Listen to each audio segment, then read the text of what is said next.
أعوذ بالله من الشيطان الرجيم بسم الله الرحمن الرحيم لا إله إلا الله محمد رسول الله صلی اللہ علیہ وسلم. السلام علیکم ورحمۃ اللہ وبرکاتہ. آج میں آپ کو ایک ایسا عمل بتاتی ہوں، اگر آپ یہ عمل کریں گے تو انشاءاللہ پوری کامیابی ہوگی. عمل بہت مختصر ہے، بہت چھوٹا ہے، لیکن اخلاص کے ساتھ کیا جائے، اللہ کی طرف توجہ دے کے کیا جائے تو انشاءاللہ پوری کامیابی ہوگی. اگر ہم پریشان ہیں، مشکلوں سے گھرے ہوئے ہیں، تو یہ ہماری خود کے اعمال ہیں کہ آج ہم اتنے پریشان ہیں. اللہ تعالیٰ نے ہمیں چاروں طرف سے گھیر رکھا ہے، چاروں طرف سے پریشانی بھیج رکھی ہے. کس لیے؟ کیونکہ آج ہمارے اعمال ایسے ہو چکے ہیں. اگر ہم اپنے اعمال سدھار لیں گے تو انشاءاللہ پوری کامیابی ہوگی. اور جو اس عمل کو کرے گا اس کی آنے والی نسلیں تک کی ساری پریشانی دور ہو جائے گی.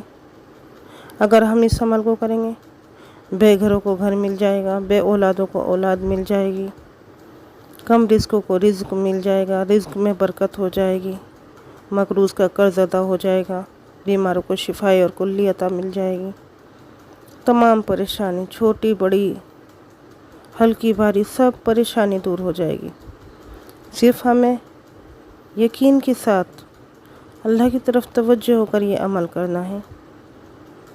صرف یقین ہونا چاہیے. جب ہم یقین بنا لیں گے تو ہمارے سارے کام پورے ہوتے چلے جائیں گے. اب ہمیں یقین کی ضرورت ہے کہ جو کرے گا وہ اللہ تعالیٰ کرے گا، اس کی ذات کرے گی، اس کے سوا کوئی کرنے والا نہیں ہے. اگر اللہ تعالیٰ چاہے گا تو ہو جائے گا. پوری دنیا چاہے کچھ نہیں ہوتا، اور اللہ تعالیٰ چاہے تو سب کچھ ہو جاتا ہے. جس کی ہم امید کرتے ہیں اس سے کہیں زیادہ اللہ تعالیٰ ہم کو عطا فرماتا ہے، کہیں زیادہ، جس کی ہم امید بھی نہیں کر سکتے. تھوڑا وقت ضرور لگتا ہے لیکن اللہ تعالیٰ قبول ضرور کرتا ہے.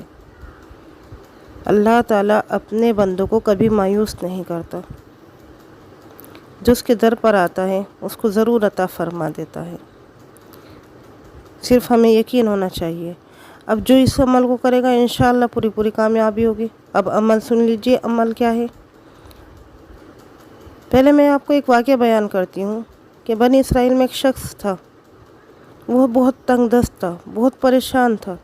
اتنا پریشان تھا کہ اس کے جسم پر کپڑے بھی نہیں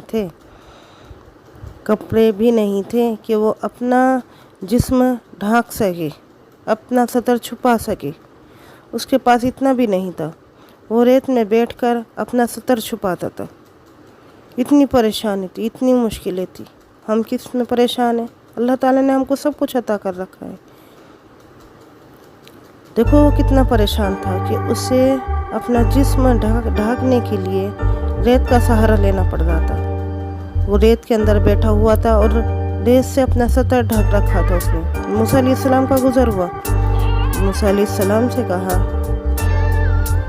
اے موسیٰ علیہ السلام، آپ اللہ تعالیٰ سے ملنے کا شوق رکھتے ہیں، آپ اللہ تعالیٰ کے پاس جا رہے ہیں. تو موسیٰ علیہ السلام نے کہا، موسیٰ علیہ السلام نے کہا کہ میں اللہ تعالیٰ کے پاس جا رہا ہوں. اگر آپ اللہ تعالیٰ کے پاس جا رہے ہیں تو میری ایک دعا اللہ تعالیٰ سے کہہ دینا. موسیٰ علیہ السلام نے کہا کہ بتائیے کیا کہنا ہے. اس شخص نے کہا کہ اللہ سے کہنا ہے، اللہ میں بہت پریشان ہو چکا ہوں، میں بہت پریشان ہوں، میں غربت میں ہوں. اللہ میری غربت دور کر دے. میرے جسم پر کپڑے بھی نہیں ہیں، میں ریت سے اپنے جسم کو ڈھانکتا ہوں. جا کر میری یہ التجا کر دینا. موسیٰ علیہ السلام نے کہا کہ ٹھیک ہے، میں اللہ تعالیٰ کے پاس جا کے تمہاری التجا کہہ دوں گا. اب موسیٰ علیہ السلام اللہ تعالیٰ کے پاس گئے اور کہا، اے اللہ، میں راستے میں آ رہا تھا، مجھے ایک ایسا شخص ملا جس کے تن پہ کپڑے بھی نہیں تھے. وہ اپنا آپ کو ریت میں ڈھکے ہوئے بیٹھا ہوا تھا. اس نے کہا کہ میری غربت دور کر دے. اللہ تعالیٰ نے کہا کہ صرف ایک عمل کرنا ہے. اگر اس نے وہ عمل کر دیا تو میں اس کی ساری غربت دور کر دوں گا، اس کی ساری پریشانی دور کر دوں گا.